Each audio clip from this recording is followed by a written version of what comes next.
This is Right About Now with Ryan Alford, a Radcast Network production. We are the #1 business show on the planet with over 1 million downloads a month. Taking the BS out of business for over 6 years and over 400 episodes. You ready to start snapping necks and cashing checks? Well, it starts right about now.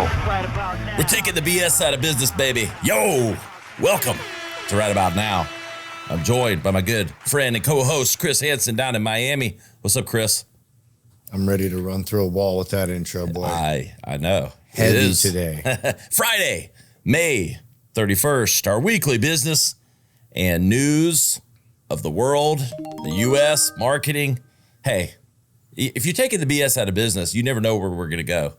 And we're going deep today. That's all I got to say. Chris, what's happening, brother? How you doing today, big dog? Oh, you know, just shining the gold and ready to go. All that. I love it. We appreciate everybody out there for listening, wherever you are, whenever you are. We know you have a choice. You got choices of what you do. And thank you for making us #1 on Apple. Don't be afraid to tell someone. Go leave us a review. Go watch us on YouTube. You got to see Chris's pretty face. You got to see the shine on the gold.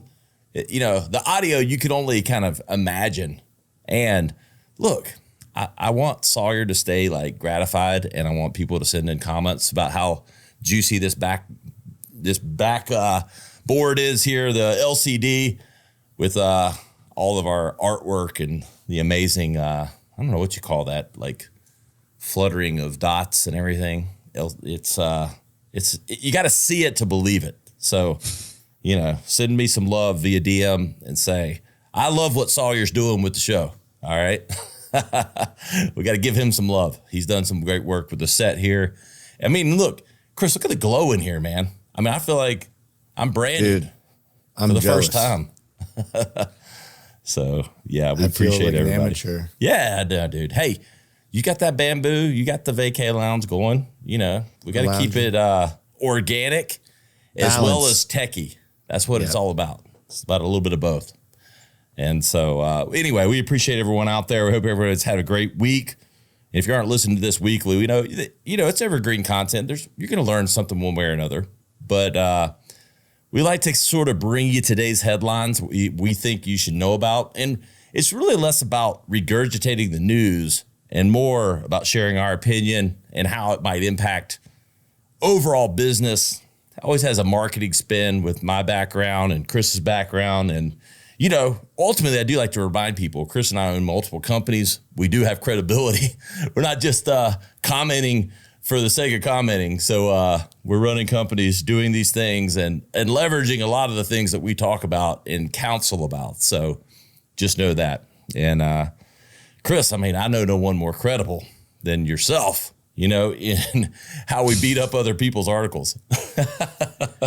We like to dissect a little bit. It's a fair viewpoint. We got to, like you said, dude, we're siphoning through the BS. Exactly.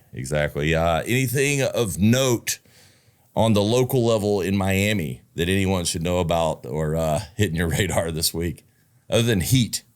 I was going to say it's hot AF. Yeah. Other than that, no, there's nothing. I don't know of any big events or anything going on. It's kind of quiet after Memorial Day.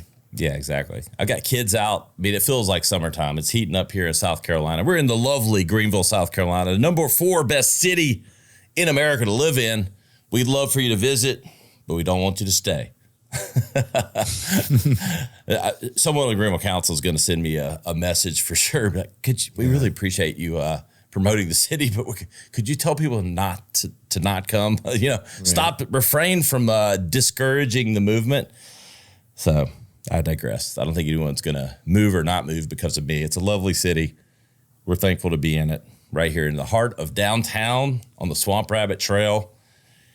And it is awesome. My kids my kids are probably riding their bikes like on the trail, like right outside of here right now. And so it's a great place. It's a safe place. And we appreciate all the city has done to improve everything and to make this a great place to live. And check it out. Yeah, that Greenville. All you got to do is search that online. You'll find everything about G Vegas, South Carolina. We got some business news of the week, but there's a couple of things that hit my radar. First, I like to have little one-offs. You know that, Chris. Found this interesting. We always talk about podcasting. It's not meant to be self-serving. It's meant to just be informative as we talk about business, marketing, and the way that media is consumed. This is about as telling as it gets. And Chris hasn't seen this, so I get Chris's live reaction to some of these things. That's sort of what makes this interesting, right? And so this is the median age of the consumption of different media channels, i.e. the average age of the viewers, watchers, listeners, how they consume media. I'm going to do a little test here, Chris, for you. I'm going to give you 3 ages, and you get to guess which media falls. Let's see if you can get it right. So we got 34, 47, and 56. Those are the median ages. Now, here's the media that you have to apply to those. So 34-year-old, the average age, 47, the average age, and 56 is the average age. Okay? Which one of those do you think is FM radio? 34, 47, or 56? 56. Okay. TV, and specifically ABC, NBC, and CBS. So local TV, so to speak. Damn. That's got to be the 47, if not the 56, which I may have fucked up, but 47. All right. And podcasting is the third. 30s. Yeah, the 35 or whatever, 34. Yes. You once you heard the TV, you tried to self-correct. You had it right once you corrected. The average age of podcast listeners is 34. The average age of FM radio is 47. And the average age of TV watchers, local TV / ABC, CBS, NBC is 56. Average age. That makes sense. Because my parents are the only people I know that watch the local news. Here's why that's important. So you can say, okay, well, it's just young people. Okay, well, 34 is not too young. And you know what? 34-year-olds are becoming the new executives, the new rulers of the world, so to speak, and these other mediums are changing. We're still on the upward trajectory of podcasting.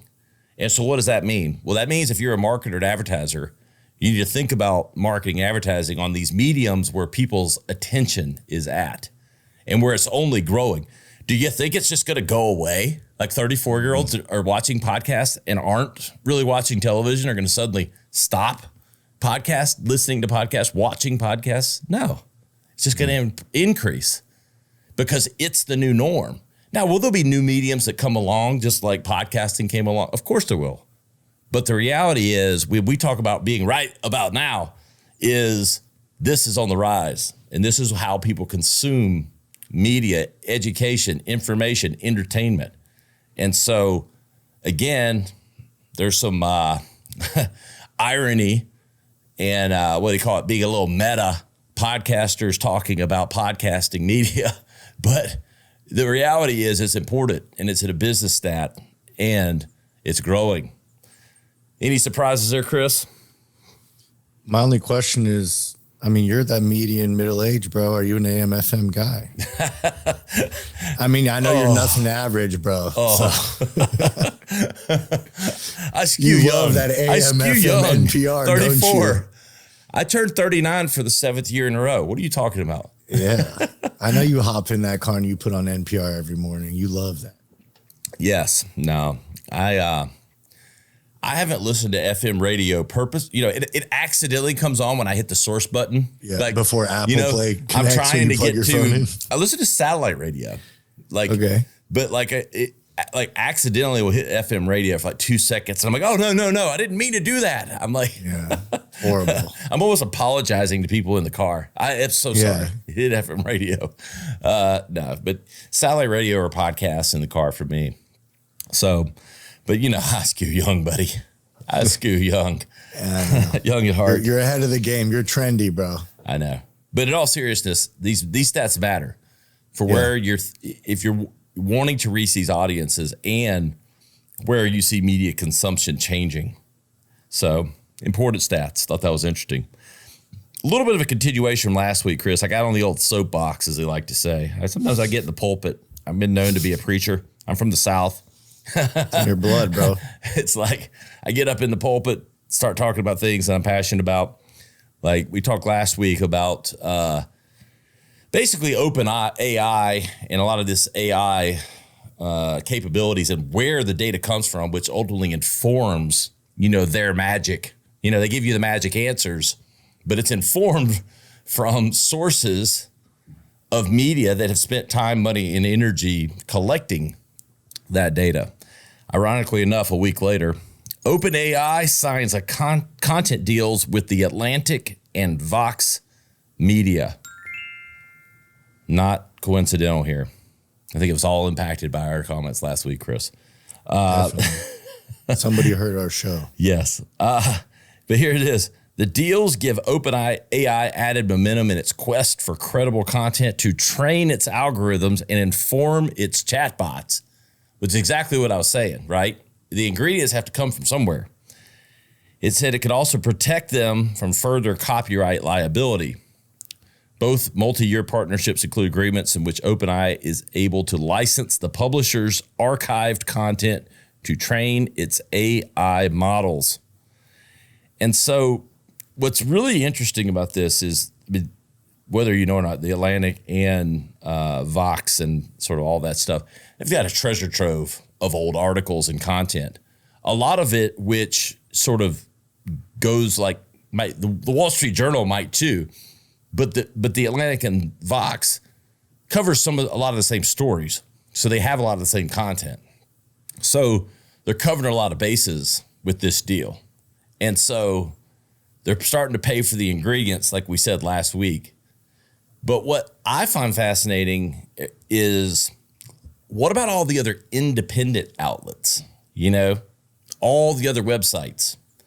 So when they start scraping vibescience.media, Chris and I's other company and, media outlet that has a lot of both advanced wellness and alternative wellness takes, opinions, then what about that? Are we getting a licensing fee? And how do we know they didn't take from our insights? And so it's interesting. It's good to see that they're realizing they got to pay for the ingredients. But where does that stop and start? We'll see. I mean, hey, Chris, we got to get paid for that content we're creating, Got to get paid, bro. Exactly. Put us in the citations. I know. At least, hey, give us a footnote. Put us on OpenAI.com as like a source. And don't be put it in 7-point type.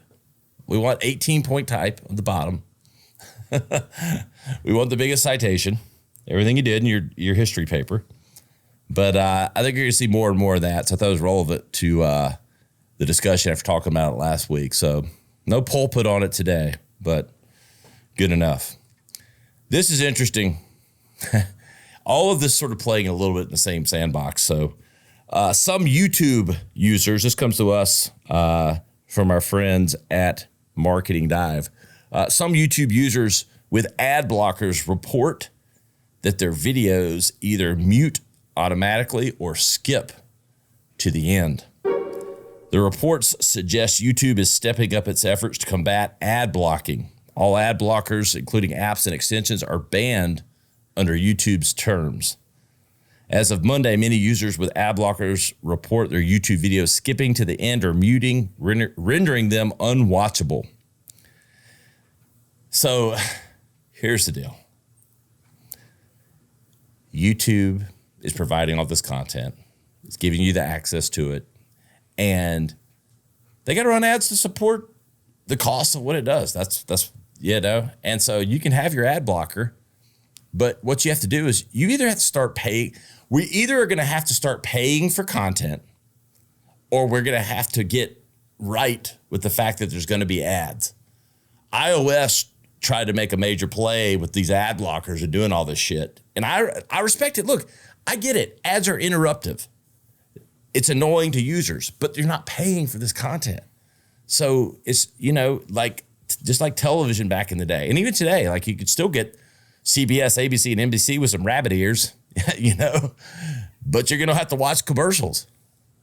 Now, it gets a little dicey when you pay for cable, but the reality is if they didn't have commercials running on it, your cable bill would be $1,000 a month and not $100 a month. So you have to pay for the content. We've trained, you know, this generation that content is free with social media, right? Get access to all this stuff. It's free. And you're annoyed by ads, so you want to turn on these ad blockers, you do these things, but then content's not going to be free. You know, Netflix is $20 a month. And then there's the ad tier that's like $5 a month. So it's all sort of in the same game, but it's an interesting place that we're getting at, where you're getting this pushback from the users. You got ad blockers, things like, oh, let's block the ads. Well, we can block the ads. It's called paying for it. You know, it's like going to the movie theater. You paid to get in that movie theater, but here, I'm going to give you some covers for your eyes and earplugs when you go to the movies. If you want to get in free, you know, like you got to pay to play, baby, or you got to watch some ads. Now we need to make the ads better, but you know, you can't have your cake and eat it too, Chris. I like to have my cake and eat it too. Are you kidding me? I'm like, but we don't always get to. What say you on this? I love hearing your opinion because my natural reaction is always like, fuck the companies. But I agree with you. You know, I think, you know, maybe more because we're kind of in this world a little bit. Or even like our own content. Like it takes a lot of times, definitely time, sometimes money, and definitely energy. But I think you're right. And I don't know if it's just limited to like YouTube, but the entitlement in general of this generation is crazy. Like when you say $20 a month for Netflix, I think, all right, back in the day, you're spending $20 at Blockbuster to rent 2 movies, right? You can watch 20 movies a day now, every single day for $20 a month. So it's, I don't know. I just look at it like, dude, because I subscribed to YouTube Premium and I didn't always do that. I think I did about 2 years ago. I mean, dude, it's about $10, $20. Yeah. But you get a lot of content for the money, you know, and once to you me, start $20 is worth more than the frustration of an ad blocker and videos not working and all that other shit. It's like, and I get it. There's always going to be people trying to buck the system, but dude, we're not talking. It's like you said, you want to be paying $2,000 a month. Yeah. Be careful what you ask for. Right. Yeah. What would Facebook have to charge you if they weren't running ads at all? Right. I'm telling you, you don't want to know what that number is. And you'd say, well, I just wouldn't use it. Well, maybe. Okay. But that genie's hard to put back in the bottle. Yeah. And look, it's no different than like an artist with music. Hey, they're spending time, money, and energy to create that music. You got to pay to listen to it. Like, yeah. Or support the band, you know, like, and I think people like to get in their own little sandboxes or verticals and think that it's not related, but it's the same thing. Social media, YouTube, a band's music, a writer's writing, you know, like we've gotten really comfortable with absorbing a lot of free information, and it ain't free. You know, it takes time, money, and energy. So the economies of these things are going to have to like start to meet somewhere. And ad blockers on the surface sound like consumer friendly, but I would say they're capitalism not friendly, enemy in a way. And they're not really.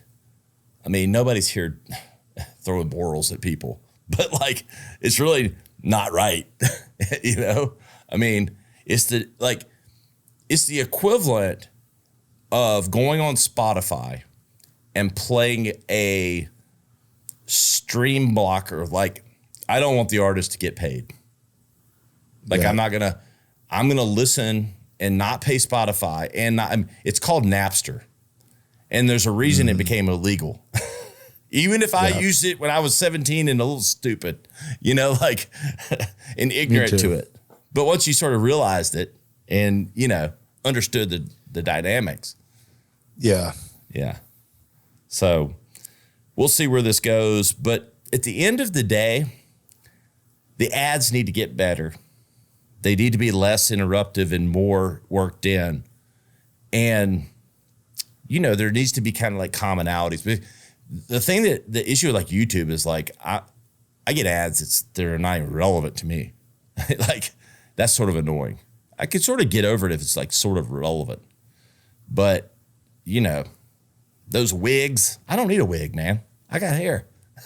It's like, it's always like the most obscure product, it seems like. I'm like, come on, are you not reading my cookies anymore? So I need to see my cookies so they know like what I'm interested in. Sports, business, watches, boats, energy drinks. But they're clearly not checking my cookies if they don't look at my hat history.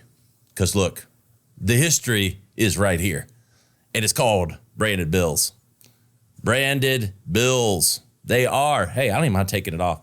Look, I got Memorial Day was Monday, and got one of these Performance Elite hats. They've got custom hats. This is like a rubberized patch with the American flag on it. Branded bills.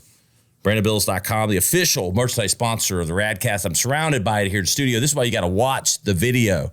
You have to be able to see the quality. I mean, Drew's in here filming the quality of these hats. You got to go to YouTube to see it, to believe it. Look, you want your brand to look good. You want to be proud of what you have, and you want to show it off with pride, and that's what Branded Bills do. They got custom ordering. If you go to the website, there's a button at the top that says custom. It's also BrandedBills.com /pages backspace custom. And you'll go straight to that, do a custom order. Their custom team is awesome. They'll work with you. They'll actually take your logo, put it into different designs, patches. They did a lot of that with Chris and I's companies. We've got new stuff coming from Right About Now. We got new stuff coming for Vibe Science. And look, you'll thank me. Every single person that Chris and I have ever shown or turned on to Branded Bills has eventually gone, I'm so glad you told me about them. Yeah. Like, and they all have it on. They all have it because it's quality, it's made to order, and they have some great designs on their own website. But look, you got to get custom, baby. You got an event coming up. You got your brand. You got anything, podcast, you're selling product, whatever it might be. They got T-shirts, they got hoodies, and they got what they're known for. These hats are the best. Branded Bills, BrandedBills.com, official merchandise sponsor of Right About Now. You know what I'm talking about. Yeah, bro, I was rocking mine all weekend. I love them. They're great. Down at the pool, good for the water. Throw them in the washing machine.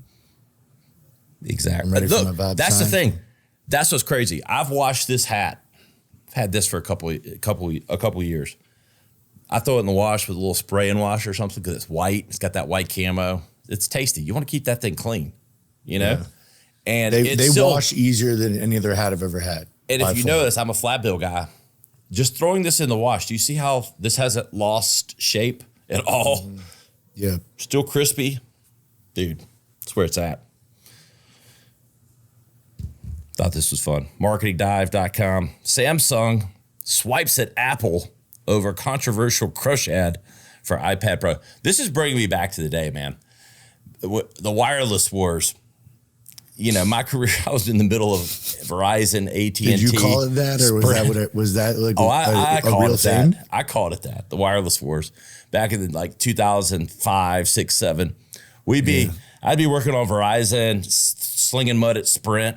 How bad their network sucked, which it did, and then just throwing dirt. Or when we came out with the Droid. Look, I launched the Apple. Look, I played on all sides of this. That was what's so great thing. So I was on the agency side.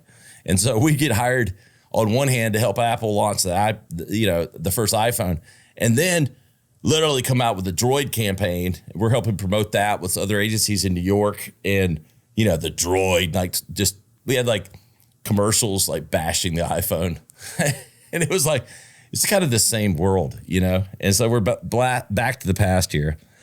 Samsung is taking a shot across the bow at Apple, and its competitor tries to recover from a widely panned commercial that we talked about this a couple weeks ago, that rubbed creatives, a big audience for tablets, the wrong way. Creativity cannot be crushed was executed in a matter of days, underscoring the tight timelines marketers and agencies must adhere to stay on the ball with fast-moving social media conversations. Apple has already apologized for crush and pumped the brakes on some of the media plans behind the creative, which supports its biggest iPad launch in 2 years. So essentially Samsung just came out totally panning them that, trying to, I don't know, take advantage of iPad's plight here and sort of the worst concept they've ever done, I would say, at least creatively. Yeah. And it's fun. It's fun. I don't know how much impact it'll have. People forgot already, I think. That's the thing. It's like maybe the creative's not. They're pretty sensitive. I'm pretty sensitive. I sort of remember that shit. But Sawyer still remembers it. He's creative too. So he's still not over it. But I don't know if any of us were going to buy an iPad this year anyway. Like they need some innovation beyond the new pencil or whatever. Yeah. You got bigger issues. That's like, I'll drop it easier probably if it's thinner. Yeah. That's not an advantage to me. The point here, I haven't used a Samsung tablet in a long time. I do have a flip phone, the Z Fold. I did try that out. I still have one around the house somewhere. And the only thing I do with it is play video games with my kids on a bigger screen because it does fold out. It's kind of cool. But that's about it. It's hard to get off the ecosystem. Once you're on the ecosystem of like one platform, it's hard, man. They get you locked in. I mean, they do that for a reason. And I tell you what, if I can't airdrop something, that's the killer app. They should run commercials just about that. Mm-hmm. Like that's sort of like the killer functionality. I got to be able to airdrop stuff. My wife and I are sitting there airdropping things all the time: photos, pictures, recipes. Speaking of recipes, made some more salsa last night out of the garden, Chris. That shit's getting legit. I'm ready for a jar anytime you want to send it down. This is a business show. I think we're going to open, the Right About Now farmer's market. And see if we can start the official sponsor of the vegetable garden, the Offered Home Garden. I'm going to bring some heirloom tomatoes and set them up in here. Why not? Some okra stalks. Add some color to that. I might let the kids come in here and do a live read or something for that. It'd be good. Love it. Good encouragement for them. I thought this was interesting. Glue pizza and eat rocks. Google AI search errors go viral. This comes to us from the BBC.com. Google's new artificial intelligence AI search feature is facing criticism for providing erratic, inaccurate answers. Its experimental AI overviews tool has told some users searching for how to make cheese stick to pizza better that they could use non-toxic glue. The search engine's AI generated responses have also said geologists recommend humans eat 1 rock per day. Okay. Google's spokesperson told the BBC there were isolated examples. Oh, okay. In that case, then fine. Glue in your pizza. I mean, what could go wrong? We're just scratching the surface. Go eat rocks. That's kind of a saying. I think I've heard my kids say that to me or something. I was like, what did you just say? Eat rock, kick rocks. When did that become a saying? I don't know. Go eat rocks. Is that the old thing? I don't know. Anyway, nothing else could possibly go wrong with the AI there. Google also to bring ads to its no AI overview as part of search transformation. We knew there's going to be ads. It can't just be answers. Also from Google, they're bringing ads to the new AI overview as part of search transformation. It's from Marketing.Dive.com. The latest Marketing Live Summit was all about generative AI, which has become a strategic priority for Google amid an arms race. We're just throwing out military terminology now and everything with other tech firms like OpenAI and Microsoft, along with, and the irony in the arms race comment, it's just a reporter though, is sort of what like everybody's fear is with the generative AI, right? That it's going to be like militarized. Yeah. Yeah. So whether it was intended or not, there's some irony there. I don't think they know what it means.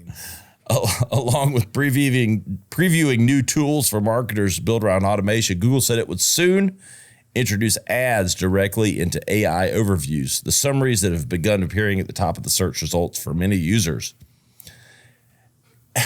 And here's, like what we talked about, Chris. It's like, okay, you're gonna give answers only, so you're not gonna give credit back to the source of the website that the answer came from, or that you generated the answer from. And now you're gonna put an ad on it, which is good for you, but not good for whoever created the content unless truly they're getting paid. And I just think that we're in a slippery slope here with how people are going to get compensated for the content that's helping generate answers. But nonetheless, there will be ads in your OpenAI searches. So we knew that was coming, right? Sponsored by Toyota. It's coming. We know it is. Chris, any final words today? Final thoughts? Final insights? It's the last day of May. Make the most of it. We're almost halfway through the year. It's crazy. Yeah, summer's out. Everybody's getting ready for those vacation trips. So get out on the road. Enjoy your time. And don't forget to set your recording to make sure you keep up with all the rad shows that we have coming for right about now. And go check out our new show, Vibe Science, vibescience.media. Chris and I break down all the latest health and wellness insights and alternative ways to stay healthy. Hey, look, business and health go hand in hand. You can't run business. You can't take the BS out of business unless you're staying healthy. And Chris didn't get those arms and those good looks by, eating peanut butter and jelly every day. Not unless I'm doing a dirty bulking. Yeah. Trying to put on some pounds. Exactly. So but right now, yeah. Yes. Healthy. We appreciate our sponsor, Branded Bills, official merchandise sponsor right about now. Got some exciting things coming. We appreciate everyone for listening and viewing. Go hit that YouTube. I'm telling you. The video product, especially today, we had Drew in here cameraing around, like all kinds of stuff. We got Sawyer with the crazy background and a killer set. And Chris is always looking good as always. So go check that out. Chris Roby Hansen on Instagram. I'm at Ryan Alford. RyanIsRight.com. All the highlight clips and the full episodes and links to everything you need and some things you want. We'll see you next time on Right About Now. This has been Right About Now with Ryan Alford, a Radcast Network production. Visit RyanIsRight.com for full audio and video versions of the show or to inquire about sponsorship opportunities. Thanks for listening.